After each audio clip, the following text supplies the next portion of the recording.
¿Qué pasa, gente? Hoy vamos a hacer algo completamente diferente. Vamos a viajar 100 años en el tiempo para presenciar las batallas más épicas y destructivas de la historia de la humanidad. Estoy hablando de la Primera Guerra Mundial, un conflicto que redibujó el mapa del mundo y costó millones de vidas. No estamos hablando de una pequeña pelea, sino de una guerra global que involucró a más de 30 países y movilizó a 70 millones de soldados. ¡70 millones! Eso es más que la población entera de muchos países hoy en día. Prepárense porque lo que van a ver es absolutamente demencial, una locura a una escala que cuesta imaginar. En este video, no solo vamos a nombrar las batallas, vamos a sumergirnos en ellas. Las hemos clasificado usando los criterios más extremos que se puedan imaginar. Primero, la duración. Algunas de estas batallas duraron meses, convirtiendo el campo de batalla en un infierno interminable. Segundo, la brutalidad. Vamos a ver tácticas y armas que cambiaron la guerra para siempre, desde gases venenosos hasta bombardeos masivos. Tercero, la importancia estratégica. ¿Qué batalla cambió el curso de la guerra? ¿Cuál fue un punto de inflexión? Y por último, el criterio más impactante de todos, la pérdida de vidas. Las cifras que vamos a manejar son astronómicas y difíciles de procesar. Así que, si están listos para un viaje a través de los campos de batalla más sangrientos que el mundo haya conocido, han venido al lugar correcto. Desde las trincheras llenas de barro del frente occidental, hasta los desembarcos anfibios más desastrosos, vamos a analizar 5 enfrentamientos que definieron una era y dejaron una cicatriz imborrable en la historia. Olvídense de todo lo que creen saber sobre la guerra, porque hoy vamos a explorar los límites de la resistencia humana, el coste de la victoria y la tragedia de la derrota a una escala monumental. Comencemos este increíble viaje ahora mismo.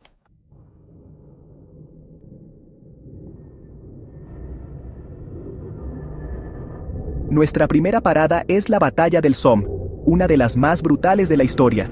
El 1 de julio de 1916, los aliados lanzaron una ofensiva masiva tras un bombardeo de 7 días y más de 1 millón de proyectiles. Creían que sería un paseo, pero el bombardeo falló, y los alemanes resistieron en sus búnkeres. Cuando los británicos avanzaron, fueron recibidos por un infierno de ametralladoras. En solo unas horas, sufrieron 57.470 bajas, casi 20.000 muertos. El Somme se convirtió en una pesadilla de 5 meses, una lucha de desgaste donde la vida valía poco, y el barro, la lluvia y la muerte eran constantes. Aquí debutó el tanque, pero el avance fue mínimo, solo 10 kilómetros ganados a un costo humano inmenso. Más de 1 millón de bajas entre británicos, franceses y alemanes. El Somme es sinónimo de horror y futilidad. La batalla destruyó la idea romántica de la guerra y cambió para siempre la forma en que el mundo la veía. El Somme es un recordatorio sombrío del precio de la guerra y del sacrificio de toda una generación.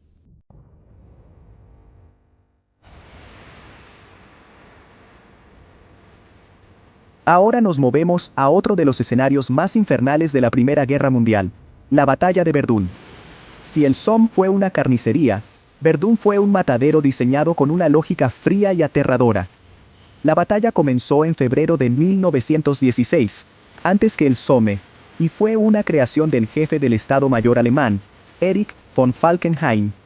Su plan no era conquistar la ciudad de Verdún, sino algo mucho más siniestro. Él sabía que Verdún tenía un valor simbólico y emocional inmenso para los franceses, y que la defenderían hasta el último hombre. Ese era precisamente su plan. La estrategia de Falkenhayn era increíblemente cínica y brutal. Su objetivo era literalmente desangrar a Francia hasta la muerte.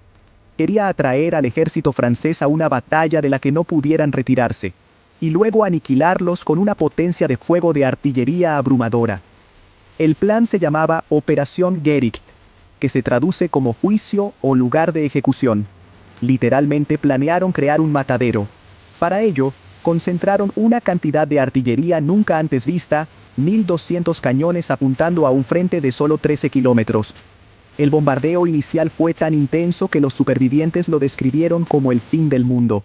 El 21 de febrero de 1916, a las 7:15 de la mañana, comenzó el infierno.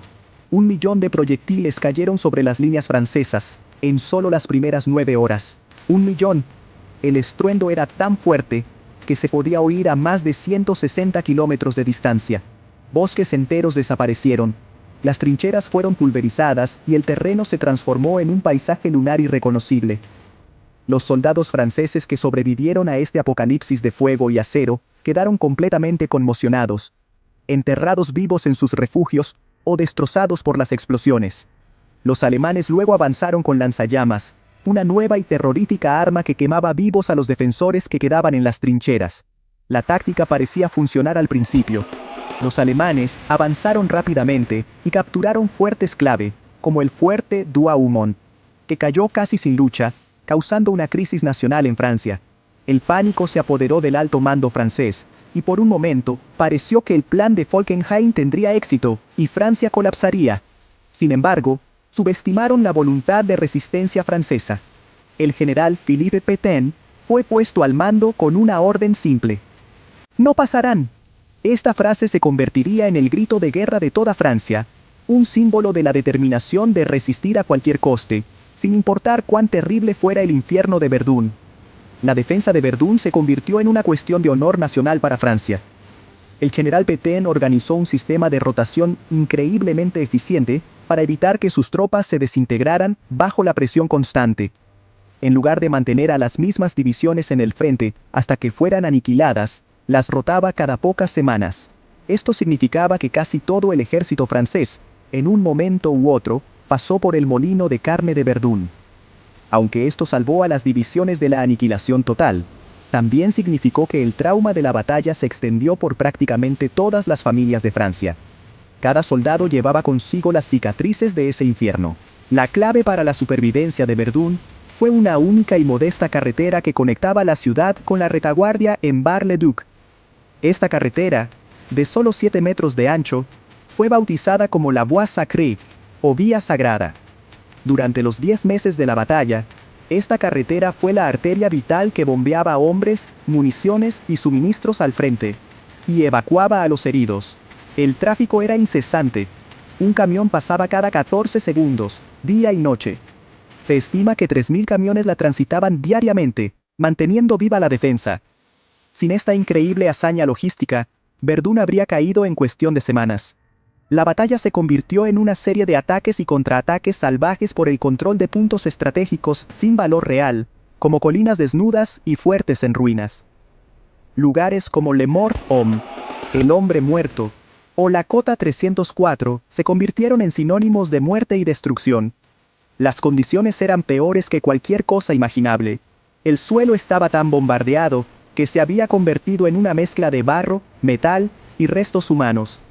Los soldados a menudo no podían distinguir entre los vivos y los muertos, y el hedor a descomposición era insoportable. Verdún no era una batalla, era una lucha por la existencia en un paisaje de pesadilla. A pesar de la increíble presión, los franceses resistieron.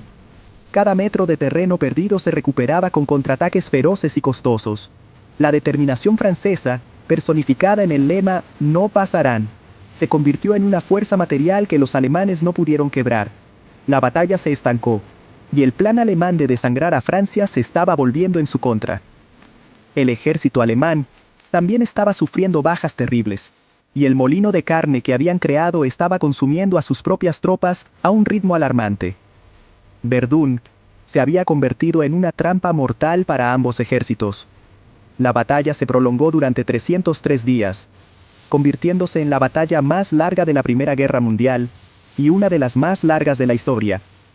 A medida que pasaban los meses, el objetivo inicial de Falkenhayn se desvaneció. La batalla adquirió una lógica propia, una espiral de violencia que nadie podía detener. En julio, el inicio de la batalla del Somme, por parte de los británicos, obligó a los alemanes a desviar tropas y artillería de Verdún, aliviando la presión sobre los franceses y marcando el principio del fin para la ofensiva alemana. Falkenhayn fue destituido y reemplazado por Hindenburg y Ludendorff, quienes gradualmente redujeron las operaciones ofensivas. En otoño, los franceses, ahora bajo el mando del enérgico general Robert Nivelle, lanzaron una serie de contraataques brillantes, utilizando una nueva táctica llamada barrera rodante, donde la artillería avanzaba justo por delante de la infantería, lograron recuperar el terreno perdido, incluyendo los fuertes clave de Douaumont y Vaux. Para cuando la batalla terminó oficialmente en diciembre de 1916, las líneas del frente estaban casi exactamente en el mismo lugar donde habían comenzado en febrero. 10 meses de carnicería, sufrimiento y heroísmo para, esencialmente, no lograr nada en términos territoriales. El coste humano de Verdún es simplemente C.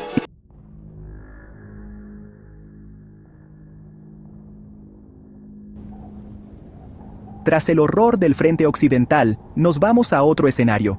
La campaña de Gallipoli, uno de los mayores desastres de la Primera Guerra Mundial.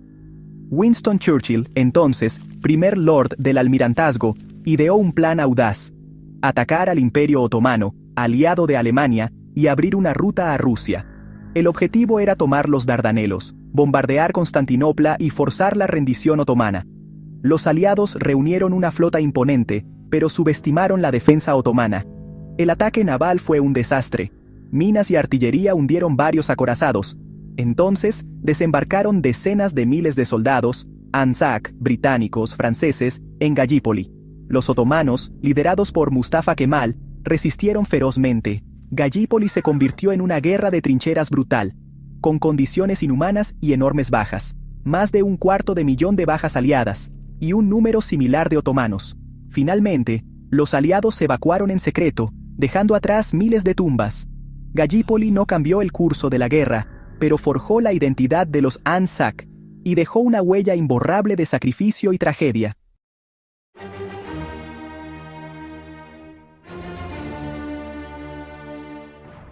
De acuerdo, ya vimos el oeste, vimos el sur, ahora vamos al este. Imaginen esto. Agosto de 1914, la guerra acaba de comenzar, y Rusia, este gigante, lanza 2 ejércitos completos hacia Alemania. Su plan era aplastar al 8º ejército alemán, y dejar a Alemania tambaleando desde el principio. Los alemanes estaban en pánico, con la mayoría de sus tropas en el oeste, y los rusos avanzaban más rápido de lo esperado. El primer ejército ruso avanzaba desde el norte y el segundo desde el sur, cerrando la pinza sobre Prusia Oriental. Pero aquí es donde todo cambia. Los alemanes reemplazan a su comandante y traen a Hindenburg y Ludendorff, 2 leyendas. Ellos apuestan todo a un plan arriesgado: usar la mala comunicación rusa a su favor. Dejan una pequeña fuerza para distraer al primer ejército ruso y mueven casi todas sus tropas para rodear al segundo ejército de Samsonov. Usando su red de ferrocarriles, los alemanes se mueven rápido y logran una trampa perfecta. El ataque alemán es brutal. El segundo ejército ruso es rodeado y destruido. Más de 92.000 prisioneros y 50.000 bajas. Fue una victoria tan aplastante que el general Samsonov, abrumado, se quitó la vida. Para Alemania, fue una inyección de moral y convirtió a Hindenburg y Ludendorff en héroes nacionales. Para Rusia, fue una catástrofe que expuso sus debilidades y sembró dudas que llevarían a la Revolución Rusa. Pero, irónicamente, esta victoria obligó a Alemania a desviar tropas del oeste, lo que pudo haber salvado a los aliados en la batalla del Marne. La batalla de Tannenberg no solo cambió la guerra, sino que demostró cómo una victoria puede tener consecuencias inesperadas y de gran alcance. Sin duda, una de las batallas más fascinantes de la historia.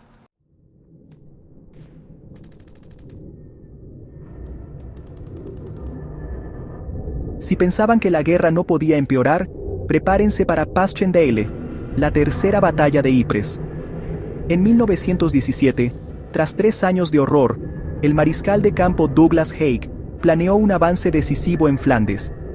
Pero la realidad fue un infierno. La artillería destruyó los diques y la lluvia convirtió el campo en un mar de lodo mortal. Hombres, caballos y tanques se hundían. El barro era el verdadero enemigo. Avanzar unos metros costaba miles de vidas. Los soldados vivían, luchaban y morían en la desolación. Passchendaele se volvió símbolo del horror y sufrimiento sin sentido de la guerra. Tras meses de lucha, los canadienses tomaron la aldea en ruinas. El avance, solo 8 kilómetros. Más de 500.000 de bajas por un pedazo de tierra fangosa. Muchos la consideran la batalla más inútil y mal gestionada de la historia militar. Passchendaele es el símbolo definitivo del sufrimiento y la tragedia de la Primera Guerra Mundial.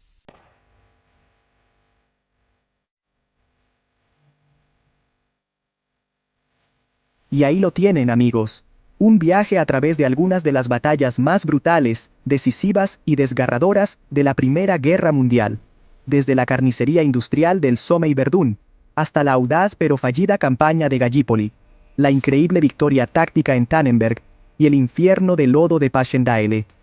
Cada una de estas batallas nos cuenta una historia diferente sobre el coraje, el sacrificio, el horror y la locura de la Gran Guerra. Es una locura pensar en la escala de lo que sucedió hace poco más de 100 años, y cómo dio forma al mundo en que vivimos hoy. Espero que hayan encontrado este viaje por la historia tan fascinante como yo. Recordar estos eventos no es solo para aprender sobre el pasado, sino para entender el increíble costo de la guerra y honrar a los millones de personas cuyas vidas cambiaron para siempre. Estas no son solo estadísticas en un libro de texto, fueron personas reales, con familias, esperanzas y sueños, atrapadas en uno de los eventos más catastróficos de la historia humana. Es realmente alucinante y aleccionador pensar en ello. Hacemos estos videos porque nos apasiona compartir historias increíbles, y no hay nada más increíble que la historia misma. Si te gustó el video, dale like y suscríbete para más videos como este, y hasta luego.